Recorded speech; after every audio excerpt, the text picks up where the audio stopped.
Hi everyone, I'm going to give you a little tour of my newest journal, a Creepy Grungy style.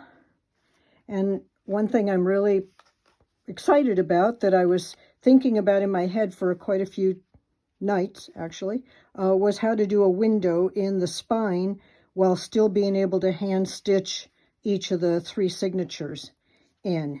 And I managed it and it worked, and I'm thrilled because it still has the stability of a regular spine, but with the cutout, which you may or may not like, but I think it's kind of neat.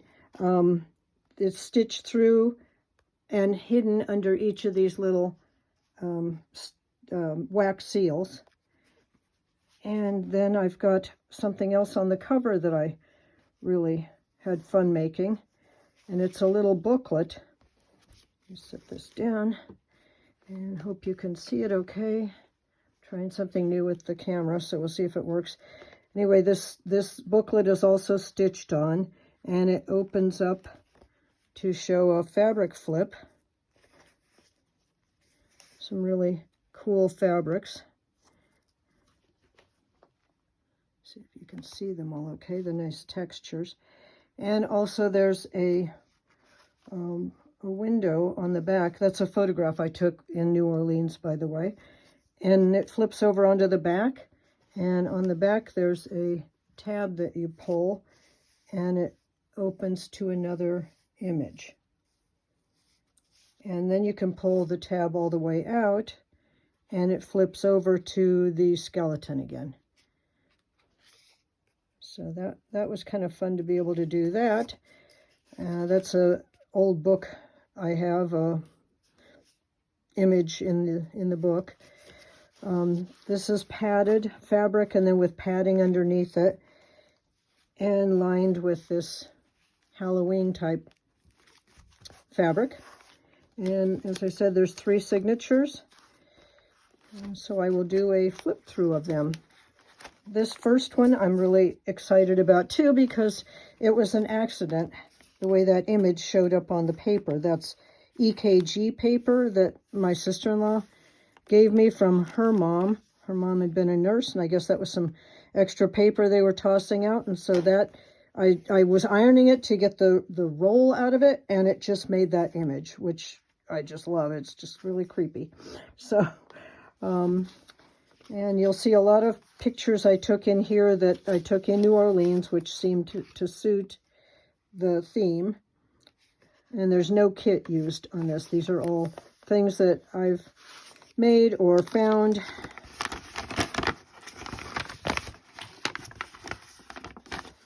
And so that's a tuck spot. That's a oh gosh, it's made with paper and embossing and images that I had, and this is something from my sister-in-law, and it makes a nice tuck spot on the edge. This is something that took me a bit of thinking to get to work too. There's 3 tuck spots here, all images that were pre-copyright or copyrighted expired that I found online. And then they tuck into little envelopes that are set between 2 separate sheets of paper. And this is fabric actually, and that's a paper collage that was scanned. And there's a little tuck spot there. Okay, let me lay this back down. And that's a photo I took that's printed on clear, whatever you call that stuff. I can't think of the name of it. Plastic. Anyway, there's fabric on another tuck spot. That opens up, and that's an envelope that I altered. And there's a place to tuck things inside there.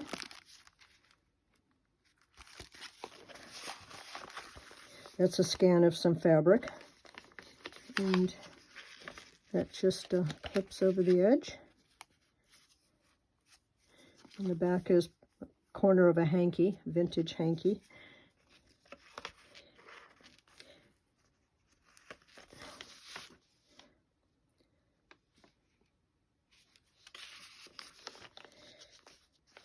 Another photo from one of the cemeteries in New Orleans with some cheesecloth, dyed cheesecloth behind it, some tea-dyed paper.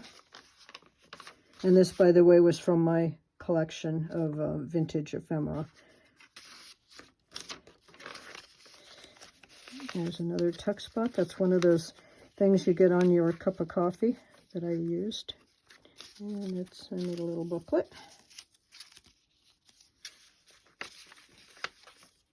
Some lace on the edge. More tea-dyed paper that is then scanned so it can be reused many times. And that's the actual tea-dyed paper. Here's another piece of from my ephemera collection that I scanned and then I can use multiple times. And that's the other part of that cemetery photograph. This is a scan of fabric, and here got a little collection of places to little write notes, hidden notes. New Orleans, great buildings, and there's a bird flying. And over here you've got an envelope that I added things onto from the ephemera collection. And that's from a paperback book from Edgar Allan Poe. That's the page right out of the book, actually.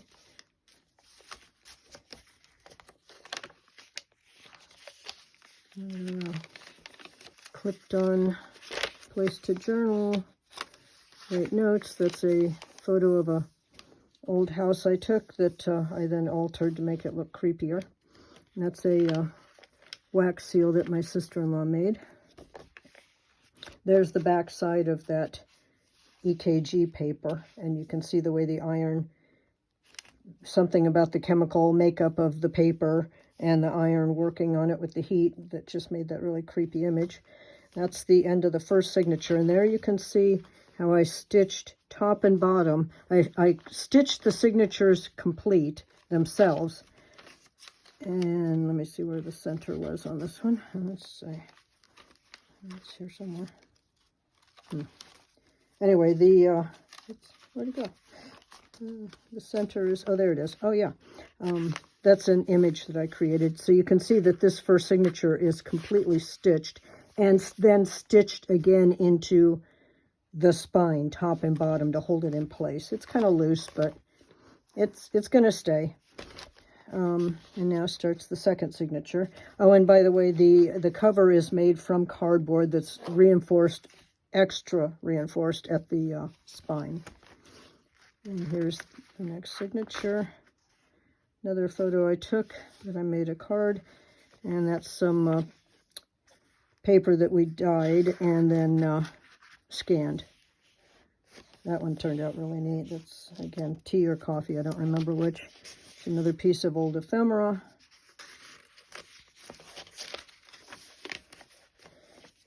And there's some lace. This is a scan of a card that I'd made from an old image and some fabric.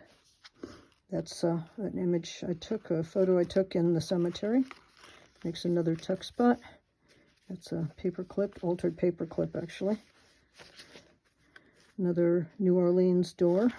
Makes a nice journaling card. And here's some Dupioni silk on the edge. And another like crosswise belly band with a tuck spot at the bottom, some old vintage lace and black netting, and another image I found online that I thought fit the theme. It just tucks down in there. There's a collage that I'd made and then scanned with some lace on the edge. That's an image from my big ephemera box. I'd actually, at a paper show several years ago, I bought, they were selling individual ephemera, and I offered $100 for the entire box and bought a huge box of old ephemera. So she was in there. And there's another New Orleans door. New Orleans house over some cheesecloth. That is a neat old bat image I found. And this is something I also was really excited that it worked. This is fabric, and this is an image, a photo that I took. Cut out the windows, and so you can see through to the fabric, and then there's a stamp of Dracula.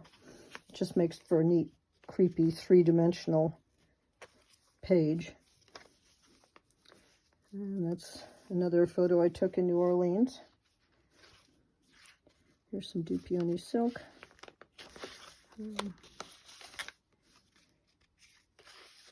Neat tuck spot. You can tuck into any of them with fabric top and bottom. Another piece of ephemera.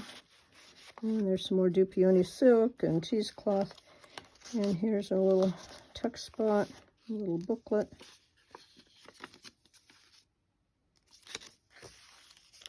You could tuck all the way in there too, and into there.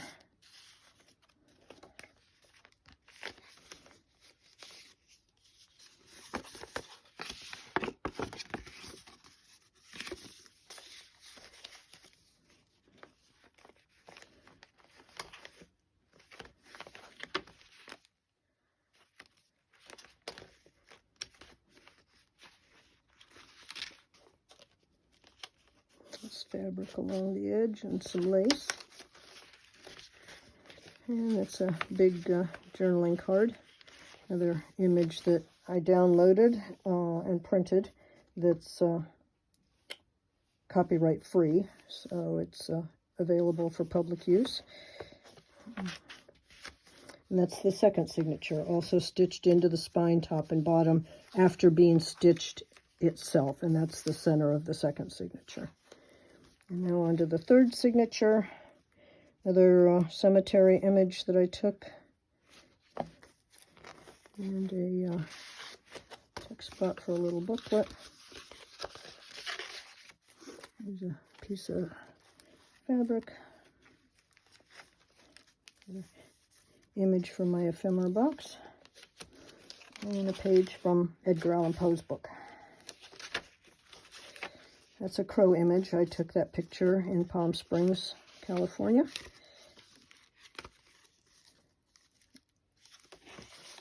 Nice little tuck spot with some fabric edging around the edge of it.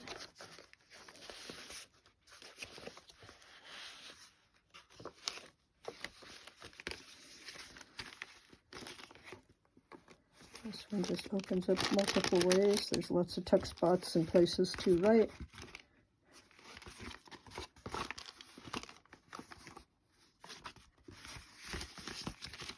Folds all up and tucks back in there. And that's just some lace that I wove through there.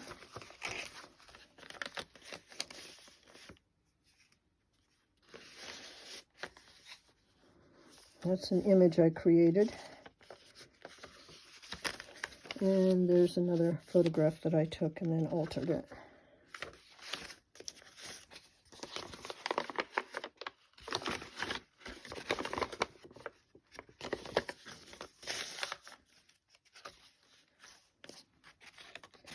Another tuck spot. Something to write in there.